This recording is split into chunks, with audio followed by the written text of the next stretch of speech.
It's been 3 years since Korea's Supreme Court ordered the Japanese company Mitsubishi to pay compensation to the victims of wartime forced labor. But in order to receive compensation, they have to prove on their own that they were conscripted by force to work for the firm.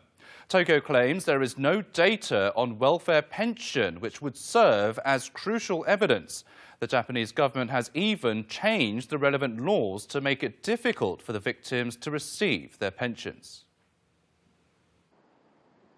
The Nagoya Mitsubishi Forced Laborer Support Group helps those who are conscripted by force during the Asia-Pacific War. Back in March, 11 victims requested the Japan Pension Service to give them permission to view records on welfare pension in order to find proof of forced labor. But they were told there were no such records.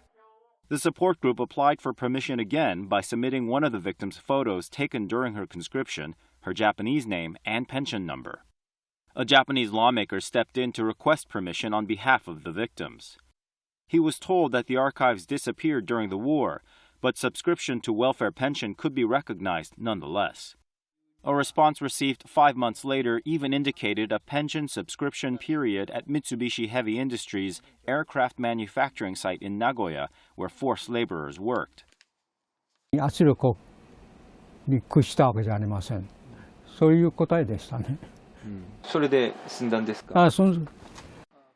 7 decades have passed since the forced conscription of Korean workers, but the Japanese government says it can only pay as much as was recognized in 1945.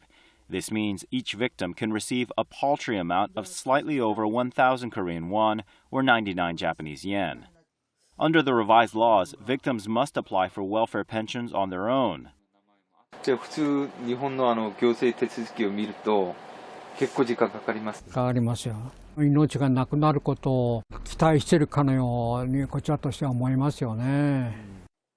Civic groups suspect the Japanese government of trying to conceal archives to prevent further lawsuits filed by victims. 떼어갈 때는 말 없이 무작정 떼어가고 돌려줄 때는 신청인이 증거를 들이대야만 확인해 주겠다라고 하는 것은 또다시 이제 피해자들을 우롱하는 것이라고 생각합니다. The Japanese government's lies and concealment of facts and the Korean government's lack of interest in the victims of wartime forced labor have left them with little time to receive compensation and apology for their suffering.